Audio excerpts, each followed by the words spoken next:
भागवत पुराण पंचम स्कंद 12वां अध्याय। रहुगन का प्रश्न और भरत जी का समाधान। राजा रहुगन ने कहा, भगवन, मैं आपको नमस्कार करता हूँ। आपने जगत का उद्धार करने के लिए ही यह देह धारण की है।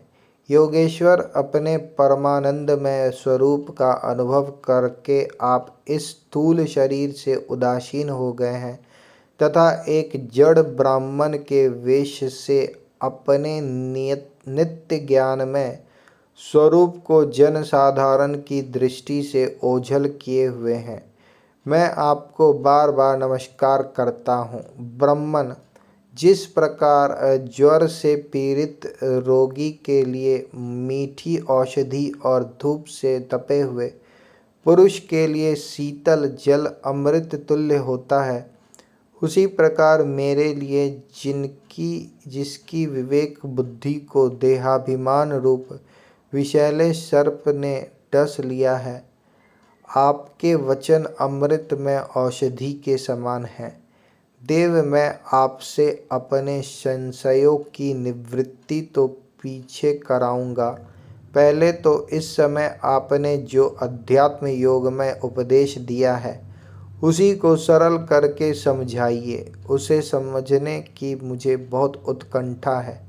योगेश्वर, आपने जो यह कहा कि भार उठाने की क्रिया तथा उससे जो श्रम रूप फल होता है, वे दोनों ही प्रत्यक्ष होने पर भी केवल व्यवहार मूलक ही हैं, वास्तव में सत्य नहीं है। वे तत्व विचार के सामने कुछ भी नहीं है, नहीं ठहरते।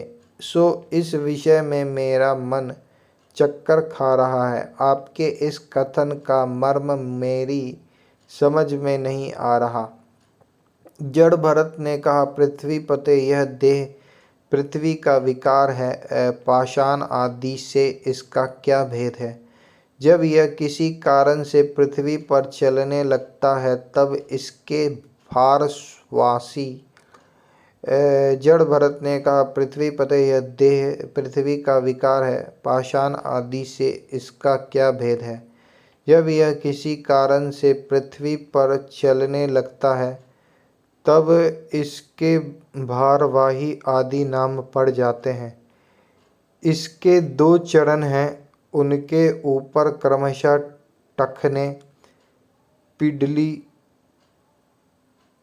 घुटने, इसके दो चरण हैं। जड़ भरत ने कहा, पृथ्वीपते, यह देह पृथ्वी का विकार है। पाषाण आदि से इसका क्या भेद है? जब यह किसी कारण से पृथ्वी पर चलने लगता है तब इसके भारवाही आदि नाम पड़ जाते हैं। इसके दो चरण हैं, उनके ऊपर क्रमशः टखने, पिंडली, घुटने, जांघ, कमर, वक्षस्थल, गर्दन और कंधे आदि अंग हैं। कंधों के ऊपर लकड़ी की पालकी रखी हुई है, उसमें भी सौवीर राज नाम का एक पार्थिव विकार ही है, जिसमें आत्मबुद्धि रूप अभिमान करने से मैं सिंधु देश का राजा हूँ, इस प्रबल मद से अंधा हो रहे हो। मैं सिंधु देश का राजा हूँ, इस प्रबल मद से अंधे हो रहे हो। किंतु इसी से तुम्हारी कोई श्रेष्ठता सिद्ध नहीं होती। वास्तव में तो तुम बड़े क्रूर और धृष्ट ही हो। तुम्हारे इन बेचारे दीन दुखिया कारों को बेगार में पकड़कर पालकी में जोत रखा है और फिर महापुरुषों की सभा में बढ़ बढ़कर बातें बनाते हो कि मैं लोगों की रक्षा करने वाला हूँ। यह तुम्हें शोभा नहीं देता। हम देखते हैं कि संपूर्ण चराचर भूत सर्वदा पृथ्वी से ही उत्पन्न होते हैं और पृथ्वी में ही लीन होते हैं, अतः उनके क्रिया भेद के कारण जो अलग अलग नाम पड़ गए हैं, बताओ तो उनके सिवा व्यवहार का और क्या मूल है? इस प्रकार पृथ्वी शब्द का व्यवहार भी मिथ्या ही है, वास्तविक नहीं है, क्योंकि यह अपने उपादान कारण सूक्ष्म परमाणुओं में लीन हो जाती है और जिनके मिलने से पृथ्वी रूप कार्य की सिद्धि होती है, वे परमाणु अविद्यावश मन से ही कल्पना किए हुए हैं, वास्तव में उनकी भी सत्ता नहीं है। इस प्रकार और भी जो कुछ पतला मोटा छोटा बड़ा कार्य कारण तथा चेतन और अचेतन आदि गुणों से युक्त द्वैत प्रपंच है, उसे भी द्रव्य स्वभाव आशय काल और कर्म आदि नामों वाली भगवान की माया को ही कार्य समझो। विशुद्ध परमार्थ रूप अद्वितीय तथा भीतर बाहर के भेद से रहित परिपूर्ण ज्ञान ही सत्य वस्तु है। वह सर्वांतर या सर्वांतरवर्ती और सर्वथा निर्विकार है। उसी का नाम भगवान है और उसी को पंडित जन वासुदेव कहते हैं।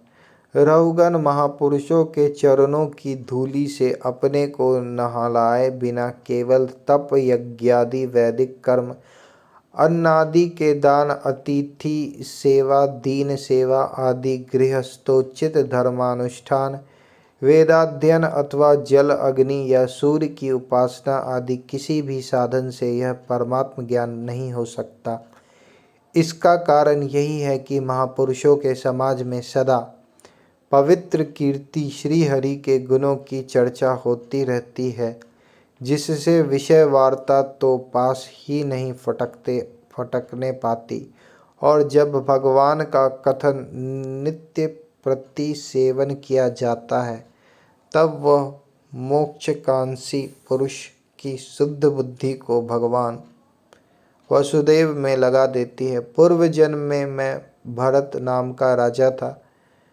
ऐहिक और पारलौकिक दोनों प्रकार के विषयों से विरक्त होकर भगवान की आराधना में ही लगा रहता था।